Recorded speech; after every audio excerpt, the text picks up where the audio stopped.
पहले के सूत्रों में नारक शब्द सुना है, लेकिन वे नारकी कौन हैं यही जानने के लिए अतः नारकियों का कथन करने और उनकी आधारभूत पृथ्वियों का कथन करने के लिए आचार्य श्री सूत्र कहते हैं।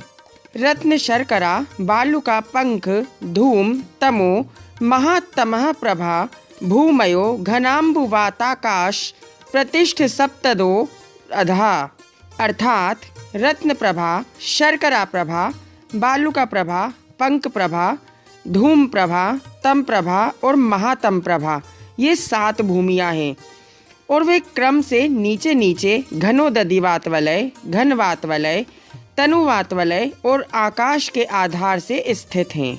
विशेष अधोलोक में 7 पृथ्वियाँ क्रम से एक के नीचे एक हैं, किंतु एक पृथ्वी से दूसरी पृथ्वी के बीच में एक राजू में कुछ कम असंख्यात योजन प्रमाण खाली आकाश अर्थात स्पेस है। इन पृथ्वियों के दूसरे नाम क्रम से धम्मा, वंशा, मेघा, अंजना, अरिष्ठा, मघवी और माघवी है। अब इन भूमियों में सब जगह नारकियों के निवास स्थान है या नहीं, इस बात का निश्चय करने के लिए आचार्य श्री उमा स्वामी महाराज आगे सूत्र कहते हैं। तासु त्रिंशत पंचविंशति पंचदश दश त्रिपंचो नैक नरक शत सहस्त्राणि पंचचैव यथाक्रमम, अर्थात उन पृथ्वियों में 30, 25, 15, 10, 3, 5 कम 1 लाख और 5 नरक यथाक्रम से जानने चाहिए, अर्थात 30 लाख, 25 लाख, 15 लाख, 10 लाख, 3 लाख, 5 कम 1 लाख और 5 नरक क्रम से हैं। अतः कुल 84 लाख नरक अर्थात बिल होते हैं। इन बिलों की दीवारें वज्र के समान सघन हैं। ऐसे गोल, त्रिकोण, चौकोर आदि अनेक प्रकार के आकार वाले नरक हैं और ये हमेशा सभी इंद्रियों को दुख देने वाली सामग्री से भरे रहते हैं। भूमियों में रहने वाले नारकियों में क्या विशेषता है, इस बात को बताने के लिए आचार्य श्री आगे सूत्र कहते हैं। नारका नित्य शुभतर लेशः परिणाम देह वेदना विक्रिया, अर्थात वे नारकी हमेशा ही अशुभतर लेशा परिणाम देह वेदना और अशुभतर विक्रिया वाले होते हैं। क्या इन नारकियों में सर्दी गर्मी वाले ही दुख हैं या दूसरे प्रकार के भी दुख होते हैं, इस बात को बताने के लिए आचार्य श्री आगे सूत्र कहते हैं।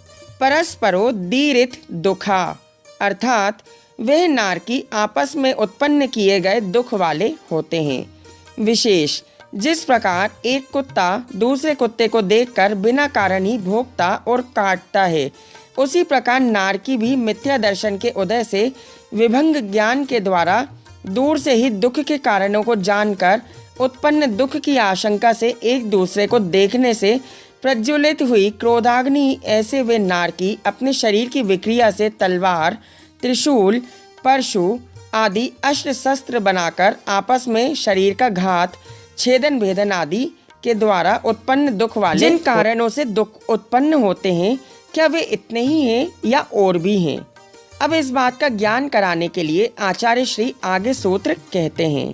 संक्लिष्टा असुरो दीरित दुखाश्च प्राक चतुर्थया, अर्थात चौथी पृथ्वी से पहले संक्लिष्ट परिणाम वाले असुर कुमार देवों के द्वारा उत्पन्न किए गए दुख वाले हैं, अर्थात असुर कुमार नारकियों को दुख उत्पन्न करते हैं। यदि नारकियों में अकाल मरण नहीं है तो नारकियों की उत्कृष्ट आयु कितनी है, ऐसा प्रश्न होने पर आचार्य श्री आगे सूत्र कहते हैं।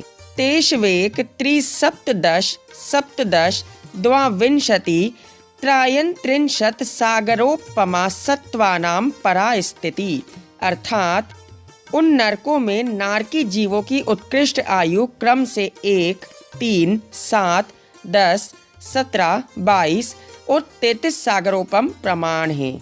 7 भूमि में फैले हुए अधोलोक का वर्णन किया गया। अब मध्य लोक का कथन करने के लिए आचार्य श्री आगे सूत्र कहते हैं। जम्बू द्वीप लवणो दादया शुभ नामानो द्वीप समुद्रहा, अर्थात मध्य लोक में जम्बू द्वीप और लवण समुद्र को आदि करके शुभ नाम वाले द्वीप और समुद्र हैं। अब इन द्वीप समुद्रों के विस्तार, रचना और आकार विशेष का ज्ञान कराने के लिए आचार्य श्री आगे सूत्र कहते हैं। द्विर्द्विर्विष्कंभा पूर्व पूर्व परिक्षेपिणो वलयाकृतः, अर्थात ये द्वीप समुद्र दूने दूने विस्तार वाले हैं, पहले पहले के द्वीप समुद्र को घेरे हुए हैं तथा चूड़ी के समान आकार वाले हैं। पहले जम्बू द्वीप का आकार और विस्तार यहाँ पे बताया है, क्योंकि सब द्वीप समुद्र के कथन का आधार जम्बू द्वीप ही है। तन्मध्ये मेरु नाभिर वृत्तो योजन शत सहस्त्र विषकंभो जम्बू द्वीपः, अर्थात उन द्वीप समुद्रों के बीच मेरु रूपी नाभि से युक्त 1,00,000 योजन विस्तार वाला जम्बू द्वीप है। इसी प्रकार पुष्कर व द्वीप के उत्तर कुरु में पुष्कर वृक्ष होने के कारण उस द्वीप का नाम पुष्करवर द्वीप है। इस जम्बू द्वीप में 6 कुल पर्वतों को विभाजित होकर जो 7 क्षेत्र हैं, वे कौन से हैं? अब इसी बात को बताने के लिए आचार्य श्री आगे सूत्र कहते हैं। भरत हेमवत हरि विदेह रम्यक हिरण्य वतैरावत वर्षा क्षेत्राणि, अर्थात जम्बू द्वीप में भरत, हेमवत, हरि, विदेह, रम्यक, हिरण्यवत और ऐरावत ये 7 क्षेत्र हैं। कुल पर्वत 6 होते हैं, ये पहले हमने आपको बता दिया है, किंतु वे कौन कौन से हैं और कहाँ कहाँ स्थित हैं, इस बात को बताने के लिए आचार्य श्री आगे सूत्र कहते हैं। तद विभाजिना पूर्वापरायता हिमवन महाहिमवन निषद नील रुक्मी शिखरिणो वर्षधर पर्वता, अर्थात जम्बू द्वीप को विभाजित करने वाले पूर्व पश्चिम तक लंबे हिमवन, महाहिमवन, निषद, नील, रुक्मी और शिखरिण ये 6 वर्षधर कुलाचल हैं। क्षेत्रों के विभाग को करने के कारण इन्हें वर्षधर कहते हैं। भरत आदि क्षेत्रों का विभाजन करने वाले कौन कौन से पर्वत हैं? भरत एवं हेमवत क्षेत्र का विभाजक हिमवन पर्वत करता है। हेमवत एवं हरि क्षेत्र का विभाजक महाहिमवन पर्वत है। हरि एवं विदेह क्षेत्र का विभाजक निषद पर्वत, विदेह एवं रम्यक क्षेत्र का विभाजक नील पर्वत, रम्यक एवं हिरण्यवत क्षेत्र का विभाजक रुक्मी पर्वत तथा हिरण्यवत एवं ऐरावत क्षेत्र का विभाजक शिखरिण पर्वत करता है। अब इन पर्वतों के वर्ण विशेष का ज्ञान कराने के लिए आचार्य श्री उमा स्वामी महाराज आगे सूत्र कहते हैं। हेमार्जुन तपनीय वैडूर्य रजत हेममया, अर्थात ये कुलाचल पर्वत क्रमशः हेम, अर्जुन, तपनीय, वैडूर्य, रजत एवं हेम के समान रंग वाले हैं। विशेष ये पर्वत इन रंगों के ना होकर स्वयं हेमादि वाले हैं। इन पर्वतों की और भी विशेषता का ज्ञान कराने के लिए आचार्य श्री आगे सूत्र कहते हैं। मणि विचित्र पार्श्वः ऊपरी मूले चतुल्य विस्तारः, अर्थात इन पर्वत के पार्श्व भाग नाना प्रकार की मणियों से रचित हैं और ये ऊपर, मूल एवं मध्य में समान विस्तार वाले हैं। विशेष ऊपर और मध्य के बीच, नीचे और मध्य के बीच विस्तार अलग हो सकता है। चा से सर्वत्र अर्थ उचित नहीं है। दीवार की भांति होते तो सर्वत्र शब्द पर्याप्त था। इन पर्वतों के मध्य में जो तालाब हैं, अब उनका कथन करने के लिए आचार्य श्री आगे सूत्र कहते हैं।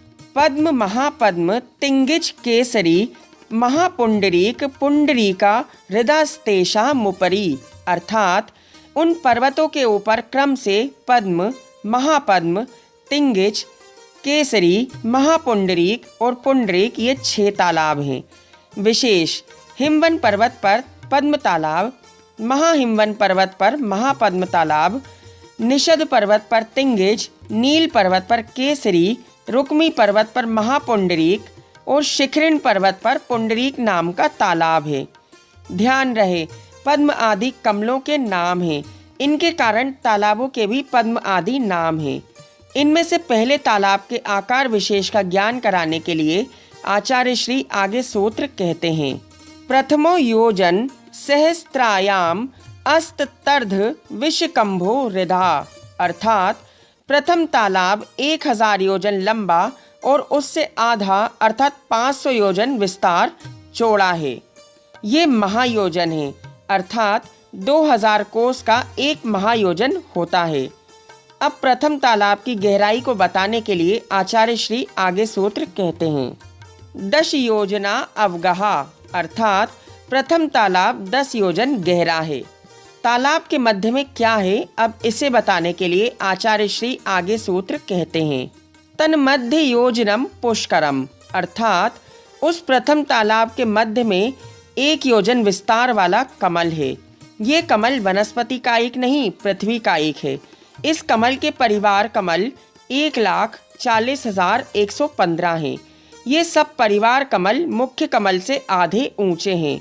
दूसरे आदि तालाबों और कमलों का विस्तार आगे के सूत्र में आचार्य श्री यहाँ पर बताते हैं। तद द्विगुणा हृदा पुष्कराणि च, अर्थात आगे के तालाब और कमल क्रम से प्रथम तालाब से तथा उसके कमलों से दोने दोने विस्तार वाले हैं। कमलों पर रहने वाली देवियों के नाम, आयु और परिवार का ज्ञान कराने के लिए आचार्य श्री उमा स्वामी महाराज आगे सूत्र कहते हैं।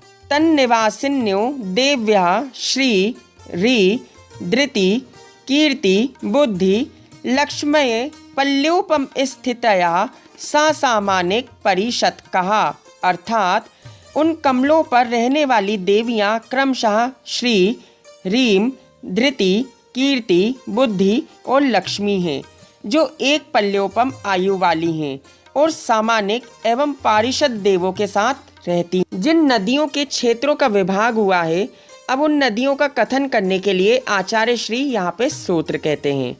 गंगा सिंधु रोहित द्रोहितास्या हरिद हरिकांता सीता सीतोदा नारी नरकांता सुवर्ण रूप्य कुला रक्ता रक्तोदहा सरितस्तन मध्यगहा, अर्थात उन क्षेत्रों के बीच से बहने वाली गंगा सिंधु, रोहित रोहितास्या, हरित हरिकांता, सीता सीतोदा, नारी नरकांता, सुवर्ण कोला रूप्य कोला रक्ता रक्तोदा नदियां हैं। अब नदियों की बहने की दिशा का कथन करने के लिए आचार्य श्री आगे सूत्र कहते हैं। द्वयर द्वयो पूर्वः पूर्वगः, अर्थात 2 नदियों में से पहले की नदियां पहले समुद्र में जाती हैं।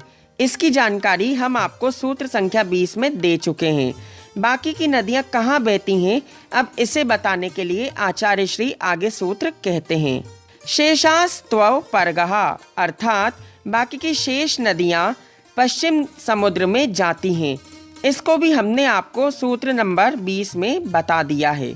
अब इनकी परिवार नदियों का कथन करने के लिए आचार्य श्री आगे सूत्र कहते हैं।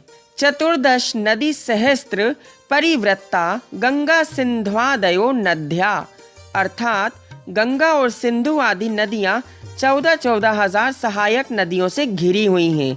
इसकी जानकारी भी हमने आपको सूत्र संख्या 20 में दे चुके हैं।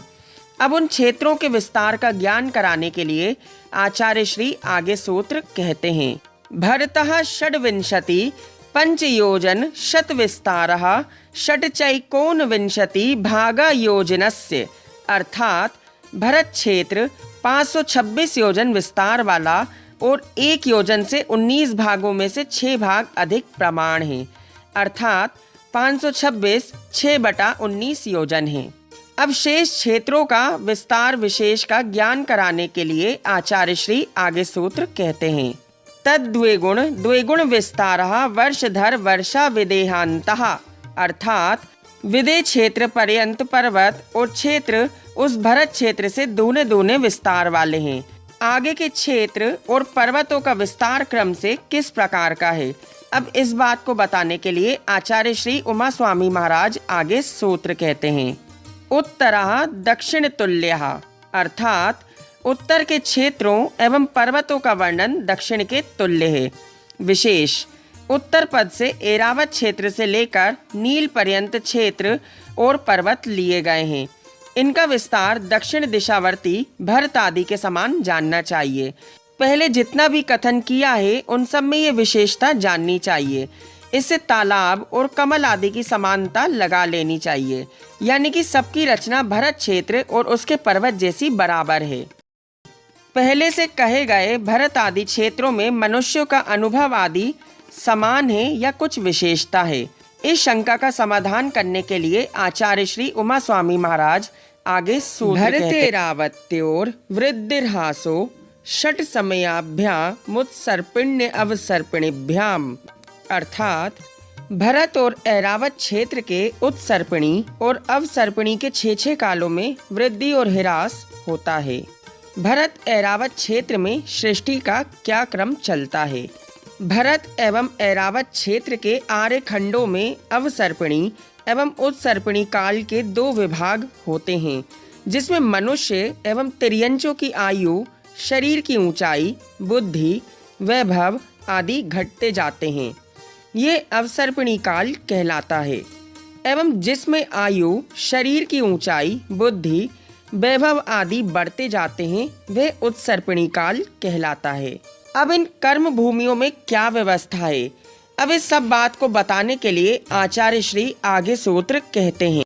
ताभ्याम परा भूमयो अवस्थिता, अर्थात उन भरत और ऐरावत क्षेत्र के अलावा भूमियां अवस्थित हैं, अर्थात उनमें परिवर्तन नहीं होता है, वे हमेशा एक सी ही रहती हैं। जम्बूद्वीप में 6 भोग भूमियां हैं। हेमवत क्षेत्र एवं हिरण्यवत क्षेत्र में जगन्य भोग भूमि, हरि क्षेत्र एवं रम्यक क्षेत्र में मध्यम, देवकुरु क्षेत्र एवं उत्तर कुरु क्षेत्र में उत्तम भोग भूमियां हैं। इसकी दूनी धातकी खंड में 12 तथा पुष्करार्ध द्वीप में भी 12 भोग भूमियां हैं। इस प्रकार अढ़ाई द्वीप में 30 भोग भूमियां हैं। इन भूमियों में मनुष्य के समान आयु वाले होते हैं या कुछ विशेषता है? अब इस बात को बताने के लिए आचार्य श्री आगे सूत्र कहते हैं। एक द्वित्री पल्योपम स्थितयो हेमवत कहारी वर्षक दैव कुर्वकः, अर्थात हेमवत, हरिवर्ष और देवकुरु के मनुष्य एवं तिर्यंचों की आयु क्रम से 1, 2 और 3 पल्योपम वाली होती है। विशेषार्थ असंख्यात वर्षों का एक पल्ले होता है। ये सभी शाश्वत भोग भूमियां कहलाती हैं। उत्तर दिशावर्ती क्षेत्रों में क्या व्यवस्था है? अब इसका कथन करने के लिए आचार्य श्री आगे सूत्र कहते हैं। तथोत्तरा, अर्थात दक्षिण क्षेत्र के समान ही उत्तर में जानना चाहिए। विशेषार्थ उत्तर कुरु में आयु आदि देवकुरु के समान ही है। रम्यक क्षेत्रों के मनुष्य तिर्यंचों की आयु आदि हरि क्षेत्र के समान, हिरण्यवत क्षेत्र के मनुष्य तिर्यंचों की आयु हेमवत क्षेत्र के समान और 5 विदेयों में क्या स्थिति है? अब इसे बताने के लिए आचार्य श्री आगे सूत्र कहते हैं। विदेहेषु संख्येय कालः, अर्थात विदेह क्षेत्र में स्थित जीव संख्यात वर्ष के आयु वाले होते हैं। ढाई द्वीप में कुल 15 कर्म भूमियां हैं। अब दूसरी प्रकार से भरत क्षेत्र का विस्तार का कथन करने के लिए आचार्य श्री उमा स्वामी महाराज आगे सूत्र कहते हैं। भरतस्य विश्वकंभो जम्बूद्वीपस्य 90 शतभागः, अर्थात भरत क्षेत्र का विस्तार जम्बूद्वीप के 190 भागों में से एक भाग प्रमाण है। भरत क्षेत्र का विस्तार जम्बूद्वीप का 190 भागों में से एक भाग प्रमाण किस प्रकार से होता है?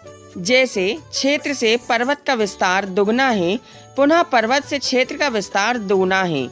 विदेह क्षेत्र तक उसके बाद पुनः आधा आधा विस्तार है। भरत क्षेत्र को 1, हिमवन पर्वत को 2, हेमवत पर्वत को 4, महाहिमवन पर्वत को 8, हरि क्षेत्र को 16, निषद पर्वत को 32 और विदेह क्षेत्र को 64, नील पर्वत को 32, रम्यक क्षेत्र को 16 तथा रुक्मी पर्वत को 8, हिरण्यवत को 4, शिखरिण पर्वत को 2 तथा ऐरावत क्षेत्र को 1 मानने पर सबका योग 190 होता है। अतः भरत क्षेत्र का विस्तार जम्बूद्वीप का 190वां भाग है। पूर्व में जम्बूद्वीप का कथन किया। अब धातकी खंड का कथन करने के लिए आचार्य श्री आगे सूत्र कहते हैं। द्विर्धातकी खंडे, अर्थात धातकी खंड में क्षेत्र तथा पर्वत आदि जम्बूद्वीप से दूने दूने हैं। धातकी खंड में दुगने दुगने या दूने दूने क्या है? धातकी खंड में 2 मेरु हैं, पूर्व में विजय और पश्चिम में अचल।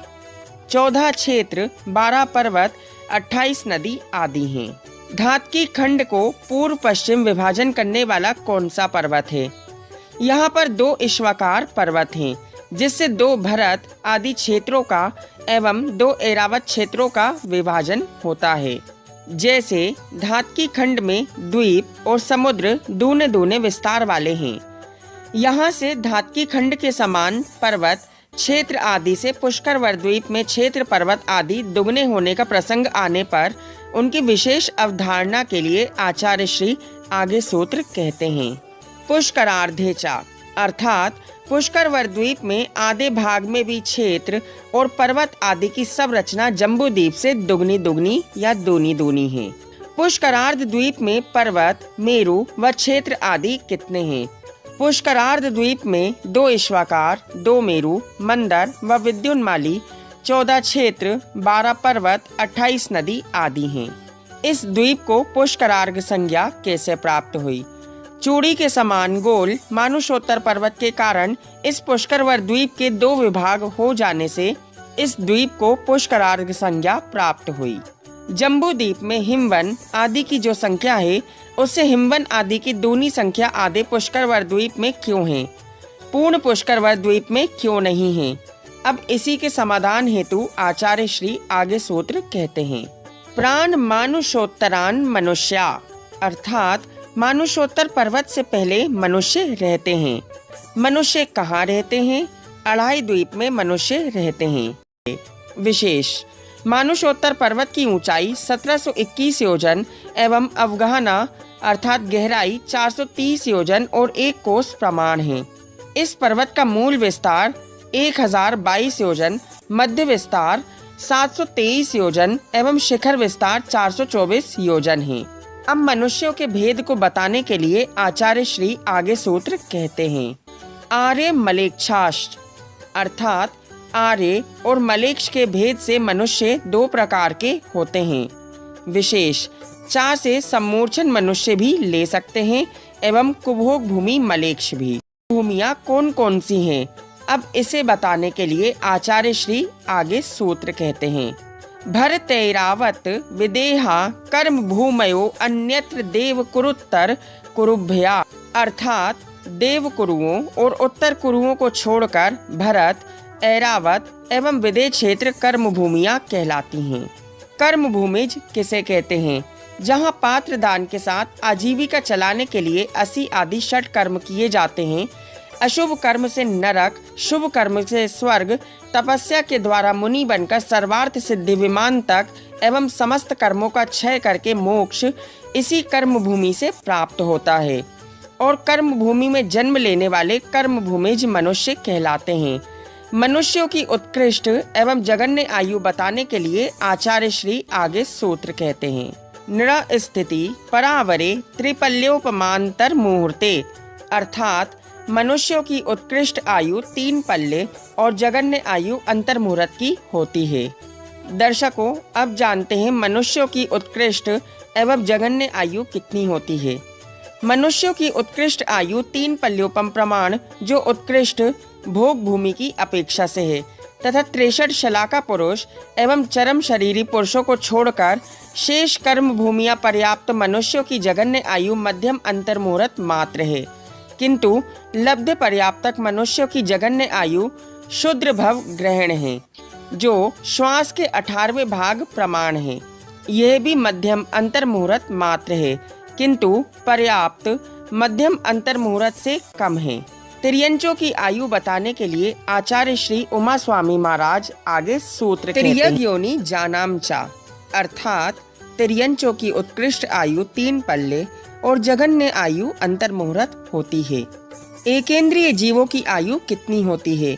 एकेंद्रीय जीवों में पृथ्वी कायिक जीव 2 प्रकार के होते हैं, खर पृथ्वी कायिक और शुद्ध पृथ्वी कायिक।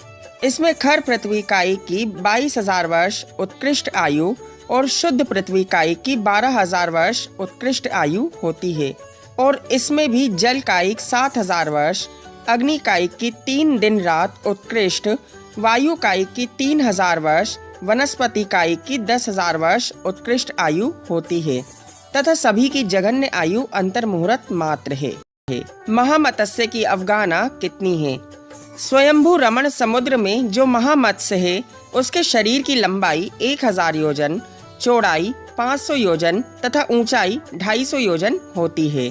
सुमेरु पर्वत की विशेषताएं। जम्बू द्वीप के विदय क्षेत्र के ठीक बीच में सुदर्शन नामक सुमेरु पर्वत है। इस पर्वत की ऊंचाई 1,40,000 योजन है। इसकी जड़ 1,000 योजन जो चित्रा पृथ्वी के नींव रूप में है, 99,000 योजन ऊंचा एवं 40,000 योजन की चूलिका है। सुमेरु पर्वत के मूल में भद्रसाल नामक वन है। इससे 500 योजन ऊपर जाकर कटनी पर दूसरा नंदन नामक वन है।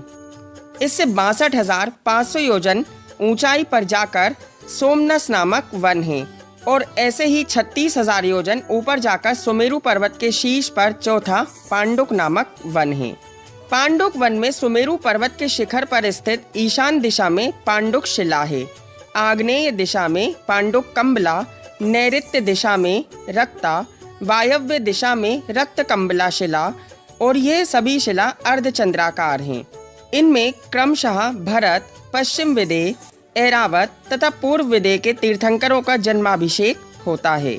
सुमेरु पर्वत की नींव वज्रमय 61,000 योजन तक नाना प्रकार के रत्नों से भरी होने के कारण अनेक वर्ण वाली है।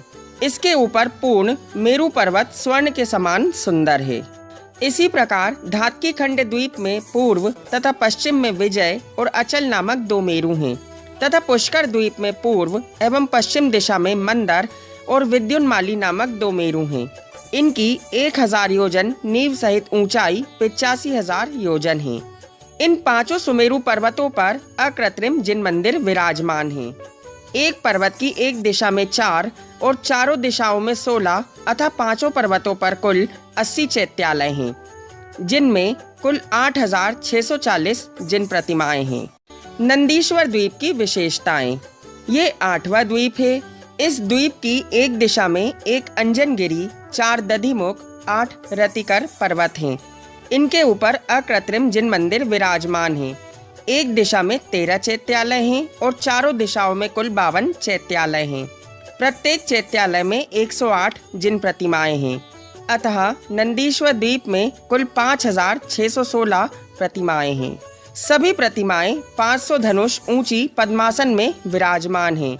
इन प्रतिमाओं के नाखून, चेहरा लाल, आंखें काली और सफेद, बोहें काली, सिर के बाल काले शोभा देते हैं। मुख की मुद्रा ऐसी लगती है मानो जैसे पापों को हरण करने वाली दिव्य ध्वनि खिर रही हो। इन रत्नमयी प्रतिमाओं से करोड़ों सूर्य और चंद्रमा की आभा फीकी पड़ जाती है। ये प्रतिमाएं बोलती नहीं हैं, उन्हें देखकर सम्यक दर्शन हो जाता है। सौधर्म इंद्र आदि देवगण अष्टानिका पर्व में अपने परिवार सहित इन प्रतिमाओं का अभिषेक पूजन करते हैं। इस द्वीप का विस्तार 163 करोड़ 84 लाख योजन एक तरफ का है। विशेष दक्षिणेंद्रों और उत्तरेंद्रों की 8-8 महादेवांगनाओं के नाम। दक्षिणेंद्रों में शची, पद्मा, शिवा, श्यामा, कालिंदी, सुलसा, अज्जुका और भानु देवांगनाएं होती हैं। उत्तरेंद्रों में श्रीमती, रामा, सुसीमा, प्रभावती, जयसेना, सुषेणा, वसुमित्रा और वसुंधरा नाम की देवांगनाएं होती हैं। इस प्रकार तत्वार्थ सूत्र जी का 3रा अध्याय समाप्त होता है।